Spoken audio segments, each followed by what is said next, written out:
Imagine तुम एक साथ दो फ्यूचर में जी रहे हो। द फर्स्ट वन, प्लेन्स गिर रहे हैं, बैंक्स कोलैप्स हो रहे हैं, न्यूक्स गलती से लॉन्च हो जा रहे हैं, बस क्योंकि कंप्यूटर 00 को 2000 समझ नहीं पाए। The second one, you are wearing a silver body suit dancing on a holographic moon. Nokia का फोन तुम्हारे हाथ में लाइट सेबर की तरह ग्लो कर रहा है। This was 1999। We called it Y2K futurism, एक कल्चरल फीवर ड्रीम जहां apocalyptic dread and utopian hope fused into something strangely खूबसूरत। And we have never stopped chasing its course. Y2K futurism का essence था making technology feel human. Look at Apple's iMac G3। वो Bondi blue plastic shell सिर्फ style नहीं था, ये revolutionary था। पहली बार you could see the machine's guts, circuit boards neon coral की तरह ग्लो कर रहे थे। This was tech saying I have got nothing to hide, and Apple wasn't the only one. Game Boys, Tamagotchis हटा के लैंडलाइन फोन्स तक transparent हो गए। In a world terrified of digital secret, translucence became trust. But असली rebellion आई black artists के through. When Missy Elliott stormed through that post-apocalyptic desert in the rain, rocking an inflatable garbage bag suit and insect-eyed goggles, she wasn't just making fashion. वो future को उनके लिए reclaim कर रही थी जिनको कैपिटलिज्म ने पीछे छोड़ दिया। This was Afrofuturism as survival.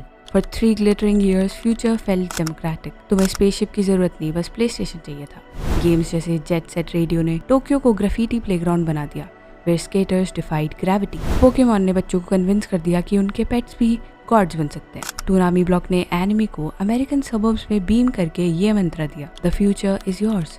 और music videos, they were mini sci-fi films. Britney Spears robots के साथ डांस करती, TLC जीरो ग्रेविटी लाउंज से पेट्रियार्की को चैलेंज करता। This wasn't just escapism, it was ambition disguised as pop. A generation जो Terminator पे बड़ी हुई, उन्होंने डिसाइड किया if machines take over we'll just look cooler than them. फिर रेकनिंग आई, 9/11.com crash. Suddenly, optimism felt naive. Nu metal bands जैसे Limp Bizkit screamed break stuff as mosh pits churned. Britney की sparkle up confidence ने armor लगने लगी. Tech aesthetics ने 180 degree turn लिया. Apple ने candy colors छोड़ के brushed aluminum seriousness पकड़ा. Windows XP replaced cyberspace with a literal green hill. Frutiger Aero was born, soothing, sterile, safe. Y2K का We can be gods ethos shrunk into We just want peace. और सबसे बड़ी irony, वो aesthetic जो transparency celebrate करता था उसको white wash कर दिया गया। मिसी एलियट के cyborg visions main stream memory से फेड हो गए। What remained? Bedazzled flip phones और Paris Hilton. A revolution reduced to a mall kitsch. तो Gen Z क्यों resurrect कर रही है ये plastic fantastic future? Because they recognize its DNA. We are living Y2K's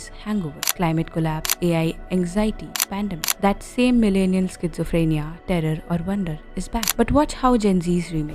K-pop's aespa doesn't just use AI. They merge with their digital avatars, mocking big tech's empty metaverse promises. Designers ocean plastic से Y2K style chrome jackets बनाते हैं, waste में से beauty create करते हैं। Games जैसे neon white Y2K aesthetic को weaponise करके पूछते हैं, What if heaven is a corrupt algorithm? This isn't nostalgia, it's alchemy, taking a future that failed us and forging something fiercer. Y2K futurism wasn't killed by 9/11 or iPhones. उसको cynicism ने मार डाला.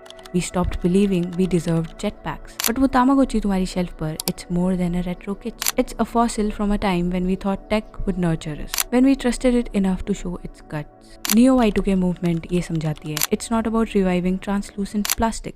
It's about reviving faith in futures. So feed your Tamagotchi, hack karo algorithm. Spray paint hope on the walls of tomorrow. The future didn't abandon us. We abandoned it. The future is still unwritten and it's still translucent.